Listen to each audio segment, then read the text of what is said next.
MP board पुराने साल के प्रश्न पीवाईक्यू है कक्षा 10वीं विज्ञान के एक वीडियो में पाठ खत्म है। पाठ 8 अनुवांशिकता की। एक चैप्टर में से आपने पीवाईक्यू कर लिया ना तो समझ जाना पाठ खत्म है। पार्ट 1 2020 में आया था प्रश्न और 2022 में आया था। अनुवांशिकता क्या है, अनुवांशिक लक्षण किन्हें कहते हैं? तो इसमें आएगा जीवधारा में पीढ़ी दर पीढ़ी विभिन्न लक्षणों का संचारण अनुवांशिकता कहलाता है तथा ये लक्षण अनुवांशिक कहलाते हैं। समझ गए? मैंने जीवधारों में पीढ़ी दर पीढ़ी बढ़ती रहती है ना, उन्हें अनुवांशिकता कहते हैं। समझ गए आप?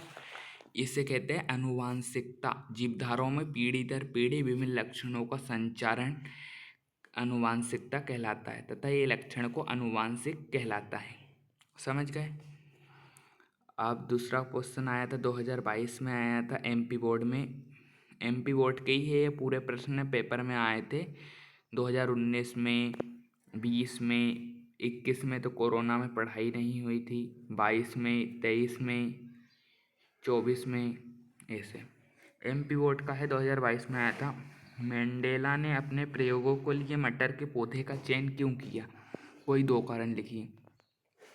मंडेला एक साइंटिस्ट था जिसने अपने प्रयोग में मटर के पौधे का चयन किया। तो इसमें बताया गया है कि मटर के पौधे का चयन क्यों किया। तो इसमें बताया गया है मेंडल ने अपने प्रयोग के लिए मटर के पौधे का चयन इसलिए किया क्योंकि मटर के पौधे उभयलिंगी होते हैं। यानी ये बताऊँ, भिन्न भिन्न भी होते हैं, अनेक प्रकार के होते हैं, ये सब परागित होते हैं, यानी सब परागण होते हैं और आसानी से उगने वाले प्रत्येक परागण किया जा सकता है, यानी आसानी से उग जाते हैं। दूसरा पॉइंट, इसमें विरोधाभासी बहुत से प्रकरण पाए जाते हैं, यानी इसमें अलग अलग भिन्न भिन्न प्रकार के पाए जाते हैं।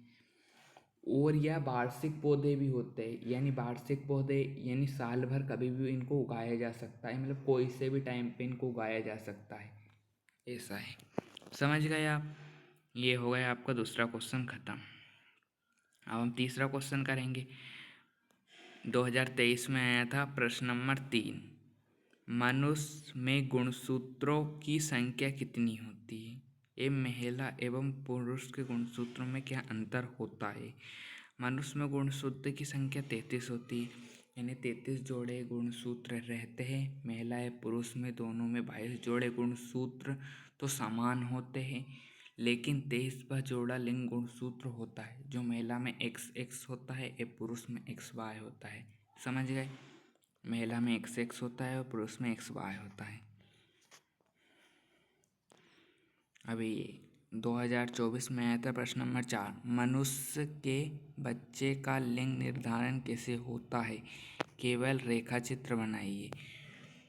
तो ये क्वेश्चन है, मतलब नर यानी इंसान यानी आदमी तो XY होता है, मादा यानी महिला XX होता है, पुरुष में XY। अब पुरुष में XY होता है तो XY लिख देंगे, महिला में XX होता है तो XX लिख देंगे। अब ये X के X से XX बन जाएंगे, XX से ये वाला X से मिलेंगे, मतलब ये सब मिल के ऐसा रेखाचित्र होता है, मतलब XY होता है, एक में XX होता है, मतलब इनका रेखा चित्र है। तो ये समझाने, ये आप समझ लेना और बना के देख लेना। समझ गए आप? इसमें समान इरिस व पुरुष में लिंग गुणसूत्र होता है, यानी 22 जोड़े समान होते हैं और 23वां जोड़ा अलग होता है। पुरुष में XY होता है और महिला में XX होता है। समझ गए? अब 2024 में आया था, बस सुगंधी की प्रथम संधि F का रेखा चित्र बनाई, यानी एक लाल पुष्प है, यानी बड़ा हार, यानी एक बड़ा हार है, लाल पुष्प है, फिर बड़ा हार है, फिर वो छोटे हार, दोनों को मिलाएंगे तो एक लाल पुष्प है जो क्या है, कैपिटल R है, यानी बड़ा R है। दूसरा क्या है, सफ़ेद पुष्प है, यानी सफ़ेद पुष्प यानी सफ़ेद कलर का है, इसका क्या है, R है।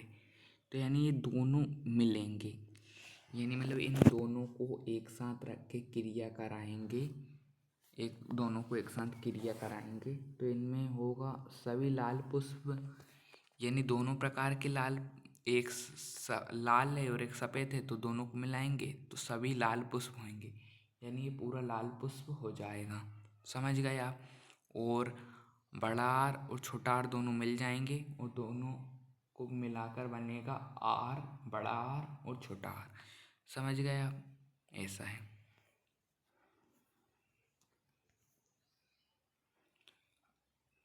अब ये क्वेश्चन है 2023 में आया था, छठवां क्वेश्चन। मेंडल के प्रयोगों से कैसे पता चला कि विभिन्न लक्षणों को संपस्त रूप में वसंगति होते हैं। यानी मेंडल के दुष्करण संकरण का प्रयोग में, यानी मेंडल ने मतलब दुष्कर संकरण का प्रयोग किया था, यानी जो दो पुष्प मिलके बनता है ना उसे दुष्करण सकरण कहते हैं। तो दुष्करण सकरण के प्रयोग मतलब मेंडल ने दुष्करण सकरण का प्रयोग किया था। पहली बात तो यही, मतलब दो प्रकार के एफ का प्रयोग किया था, सीधी बात ये है, F2 और F1। तो यहाँ क्या लिखा है, यहाँ प्रयोग में लिखा है F2। तो F2 पीढ़ी के अंतर्गत, मतलब F2 पीढ़ी के अंतर्गत 4 प्रकार के संतानें उत्पन्न होती है, यानी 4 प्रकार के बच्चे उत्पन्न होते हैं।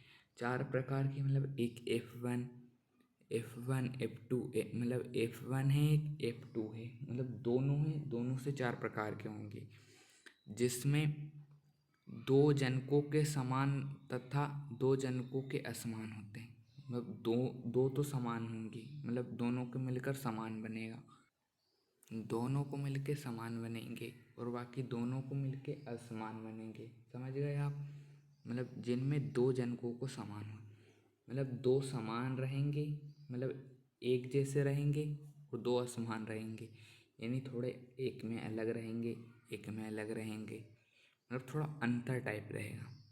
ये क्वेश्चन बहुत इम्पोर्टेंट है, इसलिए मैं बहुत आराम से समझा रहा हूँ। इससे यह पता चलता है कि यह स्वतंत्र है। दूसरी बात, इससे यह भी पता चलता है कि यह वसुनुग्रंथ भी, मतलब वसुनुग्रंथ है, ये वसुगंधी होते हैं, यानी थोड़े थोड़े भिन्न भिन्न भी होते हैं, वसुगंधी होते हैं।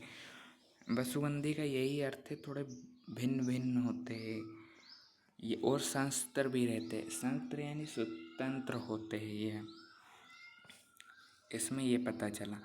मतलब मेंडल ने मटर के पौधे का चयन किया, इसमें ये है। तो F1 और F2 रहते हैं इसमें, मतलब दोनों सेम रहते हैं, यानी थोड़े थोड़े भिन्न, 2 रहते हैं, F1 और F2 रहते हैं, दोनों रहते हैं। तो इसमें 2 जोड़े समान रहते हैं और 2 जोड़े असमान रहते हैं। समझ गए आप, इसमें ये है। अभी ये क्वेश्चन तो हो गया, वो पहला क्वेश्चन वो इम्पोर्टेंट है तो उसको अच्छे से एक बार और समझा दूँ मैं। वो क्वेश्चन इम्पोर्टेंट है। पहला क्वेश्चन, अनुवांशिकता क्या है। जीवधाराओं में पीढ़ी दर पीढ़ी विभिन्न लक्षणों का संचारण, यानी जीवधाराओं में पीढ़ी दर पीढ़ी विभिन्न लक्षणों का संचारण अनुवांशिक कहलाता है, तथा ये लक्षण को अनुवांशिक कहता है। यानी पीढ़ी दर पीढ़ी बढ़ना को संचारण करना अनुवांशिकता कहलाता है, तथा इसके लक्षण को अनुवांशिक लक्षण कहते हैं। समझ गए आप। अब हमारा पार्ट 8 हो गया है अनुवांशिकता, कक्षा 10वीं विज्ञान का।